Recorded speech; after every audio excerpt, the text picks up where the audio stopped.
Olá, eu sou o André Anés, pastor da Igreja Batista em Quitaúna, e mais essa noite eu te convido a meditar comigo a partir das Escrituras, a fazer uma leitura do Salmo 91 e ler este Salmo com as lentes do teu coração, com as lentes da tua alma.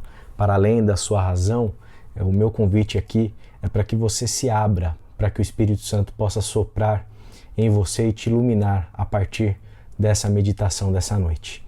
O Salmo diz o seguinte: você que se senta na presença do Deus Altíssimo e passa a noite à sombra do Todo-Poderoso, diga assim: Deus, Tu és meu refúgio. Confio em Ti e estou seguro. Isso mesmo, Ele protege você das armadilhas e o defende dos perigos mortais. Seus enormes braços estendidos são como um escudo. Atrás deles você está seguro. Eles evitarão que você seja ferido. Não precisa ter medo de nada, nem de assaltos à noite, nem de flechas voando de dia, nem da doença que ronda pela escuridão, nem do desastre que irrompe ao meio-dia. Ainda que outros morram à sua volta e caiam por todos os lados, você não sofrerá nenhum arranhão. Você será protegido e de longe verá os ímpios sendo punidos. Sim, porque o Eterno é seu refúgio, o Deus Altíssimo, seu abrigo. O mal não conseguirá chegar perto de você. A iniquidade não passará da porta. Ele ordenou a seus anjos que o guardem para onde quer que você vá. Se tropeçar, eles o segurarão. O trabalho deles é evitar que você caia.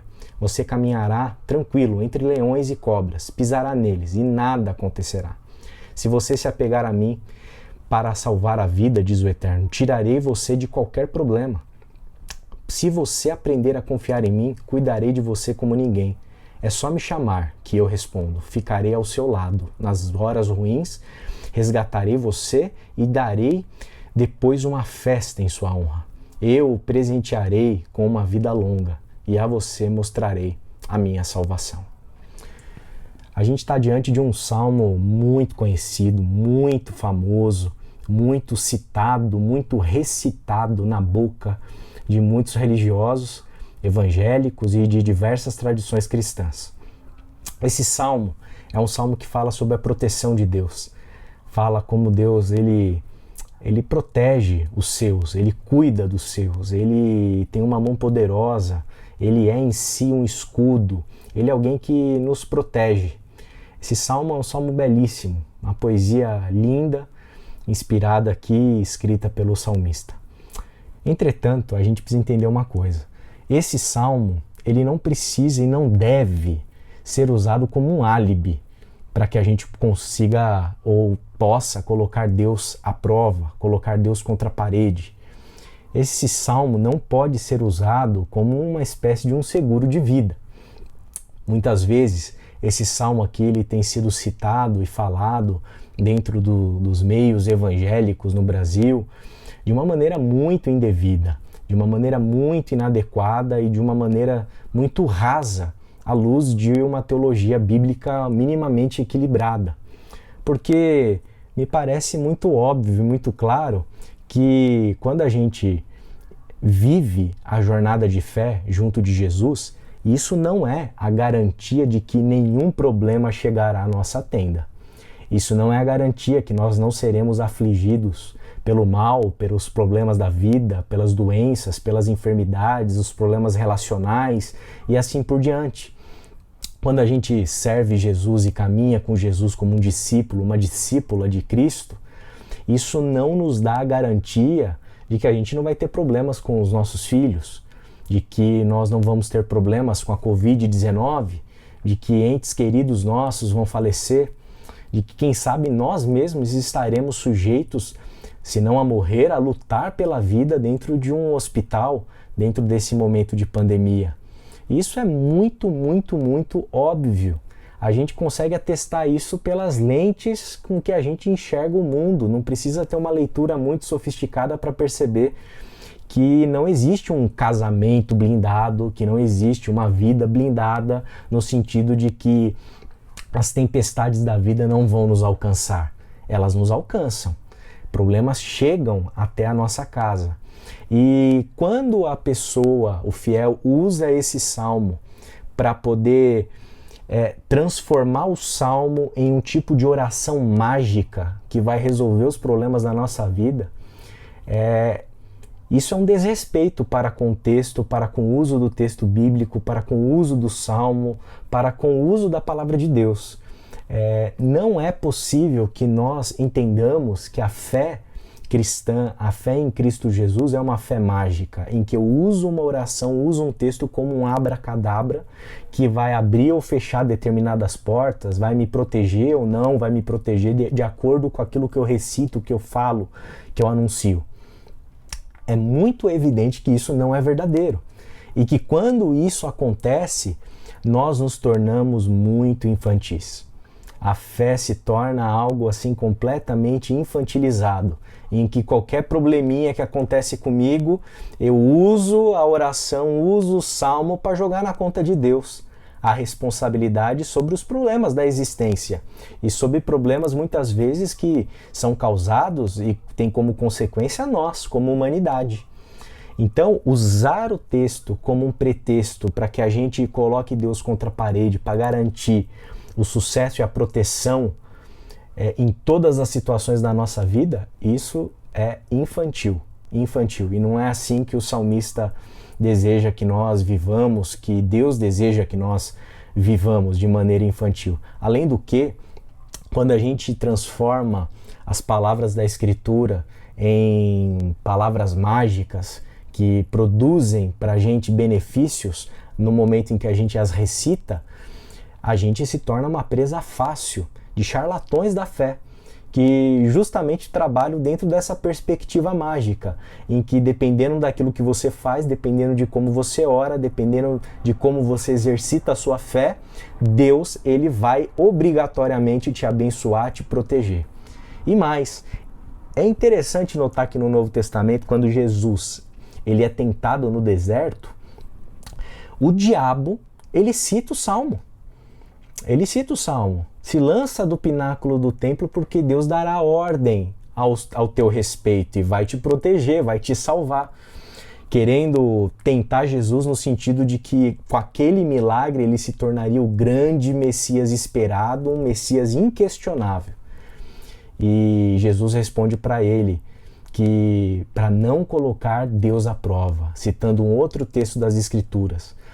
Portanto, quando a gente usa o texto como um motivo, um álibi, um seguro de vida para colocar Deus à prova, para garantir a nossa segurança, o nosso bem-estar, o nosso poderio, isso na verdade a gente está trabalhando na lógica do diabo, não na lógica de Jesus. Porque Jesus nos ensina o seguinte, para a gente não colocar Deus à prova. E esse é um desafio enorme para a gente. Nós não devemos colocar Deus à prova. Nós devemos saber que nós estamos na mão do Senhor, que Ele nos guarda e nos protege, mas não dessa maneira infantil.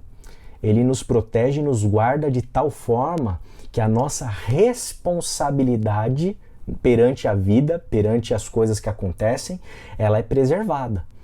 Então, não adianta falar assim, eu vou sair da minha casa e para servir a Deus, e se eu pegar Covid, eu não vou pegar Covid porque eu estou servindo a Deus.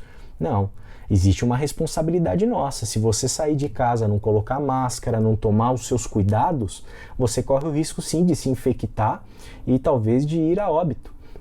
Então, a proteção que Deus nos dá, ela não torna a nossa responsabilidade dispensável.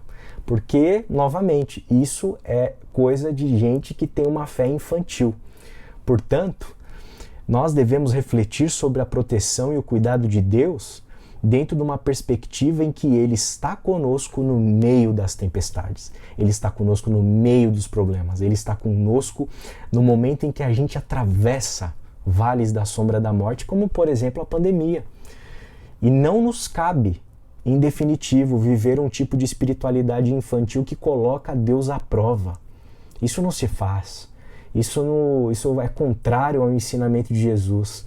E isso tem muito mais a ver com um tipo de lógica que faz parte da lógica do diabo, não da lógica de Deus.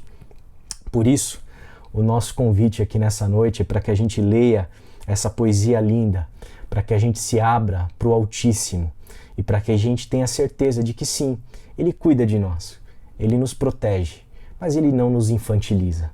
Ele nos protege de tal maneira em que a experiência da responsabilidade, ela é preservada. A minha oração é para que nós possamos viver essa fé. Fé no Senhor, fé em Deus. Esse Deus que é escudo, que é torre forte. Esse Deus que dá ordem aos anjos ao nosso respeito. Mas é um Deus que não nos infantiliza. É um Deus que não nos faz crescer num tipo de espiritualidade que nos torna presa fácil de charlatões da fé, mas é um Deus que nos protege e ao mesmo tempo preserva a nossa responsabilidade perante a vida, perante os problemas, perante as situações nas quais nós nos encontramos nessa terra, nós vivemos. É um Deus que está conosco no meio de todo tipo de problema que a gente possa imaginar, que a gente possa enfrentar, e Ele vai sempre nos proteger e nos iluminar para que a gente dê conta de exercer a nossa humanidade de maneira plena, conseguindo dar conta, com a ajuda dele, de todo tipo de circunstância. Eu convido você nesse momento a orar comigo. Pai de amor, obrigado. Obrigado por essa noite. Obrigado por esse salmo lindo que edifica a nossa vida, Pai. Mas a gente te pede que o Senhor nos livre de termos uma fé infantil. Nos livre de sermos presa fácil de charlatões da fé. Nos livre de transformar a oração em passe de mágica. Nos livre, Senhor, de viver essa fé imatura.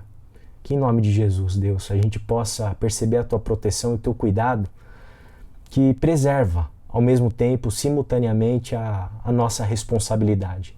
Nós possamos nos responsabilizar pelos nossos atos, possamos ter uma vida ética, responsável em tudo aquilo que nós viermos a fazer. Que jamais coloquemos em sua conta os problemas que nós, porventura, não tivemos a capacidade de dar conta, ou os problemas que nos ocorreram na caminhada, às vezes por culpa nossa mesmo. O Senhor nos livre de acharmos que, de uma maneira mágica, a fé vai nos proteger de todas as situações da vida, mas que a gente saiba que o grande protetor é o Senhor, que nos ajuda a crescer e viver plenamente uma humanidade cheia de responsabilidade. Obrigado por isso, Deus. Nós oramos gratos a Ti, em nome de Jesus. Amém. Deus abençoe a sua vida.